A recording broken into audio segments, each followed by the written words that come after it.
మహారాష్ట్ర రాజకీయాల్లో ఎన్నో మలుపులు తిరుగుతూ ఎన్నికలు అయిపోయిన తర్వాత ముఖ్యమంత్రి ఎవరు అనేటటువంటి మీమాంస మీద చర్చ సుదీర్ఘంగా జరుగుతున్న రోజుల్లో షిండే ముఖ్యమంత్రి, ఫడ్నవీస్ ముఖ్యమంత్రి అనేటటువంటి విషయం మీద అందరికీ ఇదివరకే తెలిసినటువంటి విషయం మీద ఎవరు ముఖ్యమంత్రి అవుతారు అనేటటువంటి మీద ఇవాళ షిండే ప్రెస్ కాన్ఫరెన్స్ జరిగింది. ఆ ప్రెస్ కాన్ఫరెన్సు ఏ విధంగా జరిగింది, ఎవరు పెట్టించారు అనేటటువంటి విషయాల మీద ఆలోచించవలసిన అవసరం ఉంది. అందరికీ తెలుసు, ఆ ప్రెస్ కాన్ఫరెన్సు బీజేపీ పార్టీ వాళ్ళు నరేంద్ర మోడీ గారు కానీ అమిత్ షా గారు కానీ పెట్టి ఈ విధంగా తెలపమని చెప్పారు. బీజేపీ ఏ నిర్ణయం తీసుకున్నా ఆ నిర్ణయానికి నేను కట్టుబడి ఉంటాను అని ఏకనాథ్ షిండే గారు చెప్పారు. బాగుంది. అసలు మహారాష్ట్ర రాజకీయాలలో హిందుత్వం కానీ దానికోసం అహర్నిశలు కృషి చేసినటువంటి శివసేన కానీ ఎటువైపు పోతుందో అన్నటువంటి విషయం మహారాష్ట్ర ప్రజలు తెలుసుకున్నారో లేదో నాకు అనుమానంగానే ఉంది.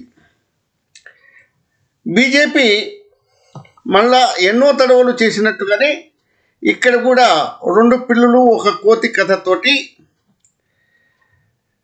ఆ కథ ఏ విధంగా ఉందో, ఆ కథలో మనం ఏ విధంగా మనం పరిస్థితిని ఆలోచించామో చూసామో అదేవిధంగా మహారాష్ట్రలో ఇద్దరి మధ్య ఉద్ధవ్ ఠాకరే కానీ షిండే కానీ మధ్య రాజకీయాలలో వాళ్ళ మీద అభిప్రాయ భేదాలు కలిగించి ఏదో ఒక విధంగా శివసేనను అంతం చేయటానికి ప్రయత్నం చేసింది.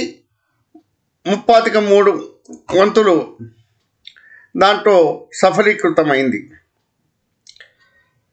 ఈ సందర్భంలో ఎందుకని షిండే ముఖ్యమంత్రి కాలేకపోయినాడు? ఇదివరకు కూడా తక్కువ సీట్లు వచ్చినా కూడా ఆయనే ముఖ్యమంత్రి అయినాడు. ఇప్పుడు బీజేపీ కంటే కూడా తక్కువే వచ్చి కూడా ఎందుకు కాలేకపోతున్నాడు? మళ్ళా కోరుతాడేమోననేటటువంటి విషయంలో ఇదే బీజేపీ అజిత్ పవార్ తోటి మున్ముందుగానే ఫడ్నవీస్ పేరు ప్రతిపాదించుకొని దాని మీద కింద మీద పడి ఫడ్నవీస్ని ముఖ్యమంత్రి చేయాలని, లేకపోతే వాళ్ళ పార్టీ వాళ్ళని ముఖ్యమంత్రి చేయాలనే ఉద్దేశంతో షిండే గారితో ఒక సమావేశం ఏర్పరిచి ప్రెస్ కాన్ఫరెన్స్ ఏర్పరిచి బీజేపీ మీద పూర్తి బాధ్యత పెట్టి అది ఏ విధంగా నిర్ణయం తీసుకుంటానని ఒప్పుకున్నాడు. అసలు విషయం ఏమిటి? శివసేన కోసం ప్రాకులాడినటువంటి మహారాష్ట్ర వాదులు కానీ మహారాష్ట్ర ప్రజలు కానీ ఇప్పుడు ఏమని ఆలోచించాలి? ఇద్దరి మధ్య నలిగి శివసేన అంతం కాబోతుంది అనేటటువంటి దశలోకి తీసుకొచ్చింది బీజేపీ. బీజేపీ చతురత రాజకీయంగా శ్లాఘించవలసినటువంటి విషయం. దేశం మొత్తం మీద బీజేపీ ఏదో ఒక విధంగా అధికారంలోకి రావాల్సిన అవసరం ఉంది, వస్తున్నది. రావటానికి చేసినటువంటి ప్రయత్నాల్లో మహాప్రయత్నాల్లో మహారాష్ట్రలో ఈ విధంగా చేసింది. ఈ విషయంలో నిజంగా శివసేనను ఏ విధంగా పూర్తిగా అణగదొక్కగలిగింది అనేటటువంటి విషయం మహారాష్ట్ర ప్రజలు తెలుసుకోవాలి. షిండే గారు చెప్పారు, నేను రైతు కుటుంబం నుంచి వచ్చాను, రైతుల కష్టాలు తెలుసు, దేశం గురించి తెలుసు, రాష్ట్రం గురించి తెలుసు అని ప్రెస్ కాన్ఫరెన్స్లో చెప్పాడు. వాళ్ళకు అనుకూలంగా పనిచేస్తానని చెప్పాడు. ఆ అనుకూలంగా పనిచేయటం ఏమో కానీ శివసేన మాత్రం నామరూపాలు లేకుండా పోబోతున్నదనేటటువంటి విషయం ప్రజలు అర్థం చేసుకోగలుగుతున్నారో లేదో మనం గమనించాలి. ఈ విషయంలో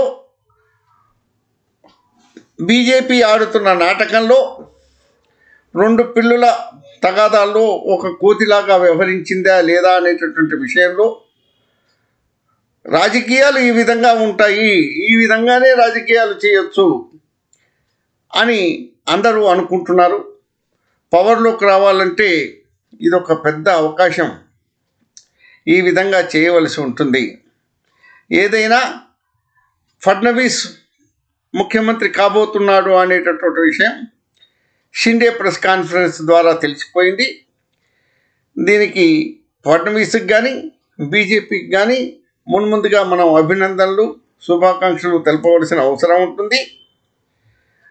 నా యొక్క అభిప్రాయంతో మీరు ఏకీభవిస్తే నా యొక్క ఈ వీడియోని మీరు బాగా ఉంది అనుకుంటే సబ్స్క్రైబ్ చేయండి, లైక్ కొట్టండి, ఫార్వర్డ్ చేయండి. నా పేరు కందిబండ నరసింహారావు.